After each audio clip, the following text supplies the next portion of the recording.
27వ తారీఖు నాడు జరగబోయేటటువంటి మన పట్టభద్రుల ఎమ్మెల్సీ అభ్యర్థి అంజిరెడ్డి గారికి ఒక్కసారి గట్టిగా చప్పట్లతో మనకు స్వాగతం పలుకుతుంది.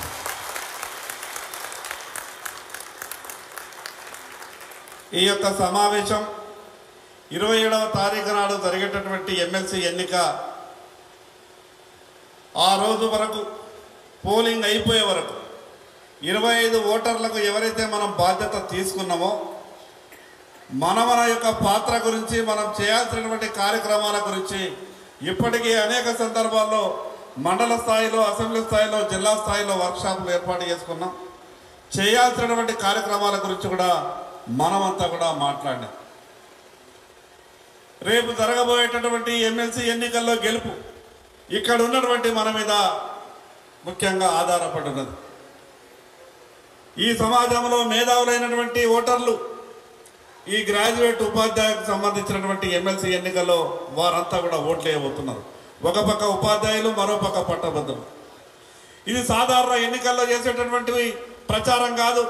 సాధారణ ఎన్నికల్లో ఉండేటటువంటి ఆ రకమైనటువంటి ప్రక్రియ ఉండదు.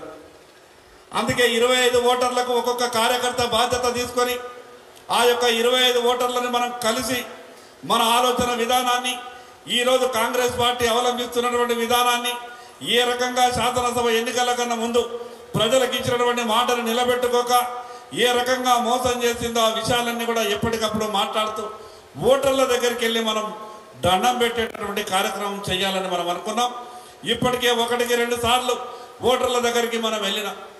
మరి మిగతా ఈ 27వ తారీఖు వరకు ఓటు వేయించే వరకు మన పాత్ర చాలా ముఖ్యమైనది.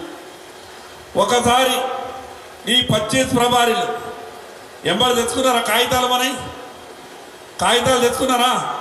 కాగితాలు తెచ్చుకున్న ఒకసారి చూపుర్రి. ఎవరైతే మనం ప్రభారీల కాగితాలు తెచ్చుకున్నారా? అందరికీ ముట్టినాయా? తిరిగి రాళ్ళ దగ్గరికి పోయినరా? 3 రోజుల సమయం మాత్రమే మిగిలింది. ఈ 3 రోజుల సమయాన్ని మనమంతా కూడా సరైన రీతిలో ఉపయోగించుకునేటటువంటి ప్రయత్నం చేయాలి.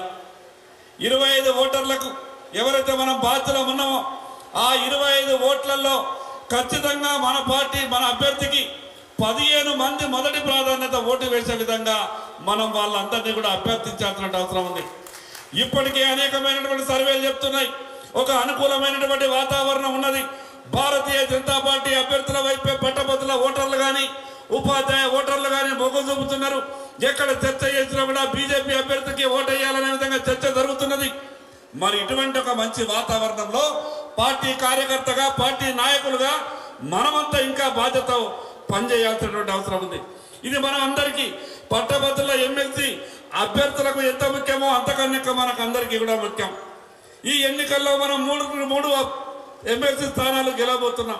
ఇది గెలవడం వల్ల రేపు వచ్చేటటువంటి స్థానిక సంస్థలలో కూడా భారతీయ జనతా పార్టీ మన అభ్యర్థులే గెలవడానికి అవకాశం ఉంటుంది. మరి అన్నిటికైనా ముఖ్యమైన విషయం, పార్లమెంట్ ఎన్నికల్లో మరి మన రాష్ట్రంలో 8 సీట్లు వచ్చిన తర్వాత ఈ తెలంగాణ రాష్ట్ర ప్రజలంతా కూడా ఆలోచిస్తున్నారు. వచ్చేది భవిష్యత్తులో ఈ రాష్ట్రంలో భారతీయ జనతా పార్టీ, టీఆర్ఎస్ పార్టీకి అవకాశం ఇచ్చింది, అయిపోయింది. కాంగ్రెస్ పార్టీకి అవకాశం ఇస్తే ఏ రకంగా మోసం చేస్తారో తెలుసుకున్నారు. ఇక మిగిలింది భారతీయ జనతా పార్టీ మాత్రమే ఈ రాష్ట్రంలో అధికారంలోకి రావడానికి. మరి ఈ రాష్ట్రంలో రేపు మన పార్టీ అధికారంలోకి రావాలంటే ఈ రోజు జరుగుతున్నటువంటి ఎమ్మెల్సీ ఎన్నికలు మనందరికీ కూడా చాలా కీలకం.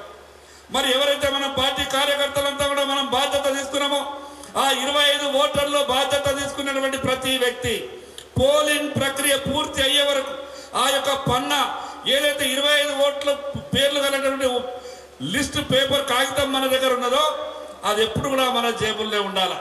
ఆ 25 ఓటర్లు ఎవరినైనా కలవని వాళ్ళని ఉంటే, ఎందుకంటే 25 మంది ఓటర్లని ఒక కార్యకర్త కలవడం పెద్ద కష్టమైనటువంటి పనేం కాదు. ఇప్పటికే 7-8 రోజుల నుంచి పని నడుస్తున్నది. ఇంకా మిగిలిన 3-4 రోజులు ఉన్నది. ఈ యొక్క సమయాన్ని అంతా కూడా మనం సరైన రీతిలో వాడుకునే విధంగా ప్రయత్నం చేయాలి. మీ అందరికీ తెలుసు కాంగ్రెస్ పార్టీ ఏ రకంగా కొట్టుమిట్టాడుతున్నదో. ఎక్కడికి వెళ్ళినా కూడా కాంగ్రెస్ పార్టీని చేదరించుకుంటున్నారు. కాంగ్రెస్ పార్టీ గురించి ఆ పార్టీ కార్యకర్తలు, నాయకులు చెప్పుకునేటటువంటి పరిస్థితులు లేరు. ఈ రాష్ట్రంలో అధికారంలోకి వచ్చి పార్టీ ఏడాదిలో మేము ఈ పనులు చేసినాం గొప్ప కానీ కాంగ్రెస్ పార్టీ చెప్పుకోలేనటువంటి దుస్థితిలో ఉన్నది.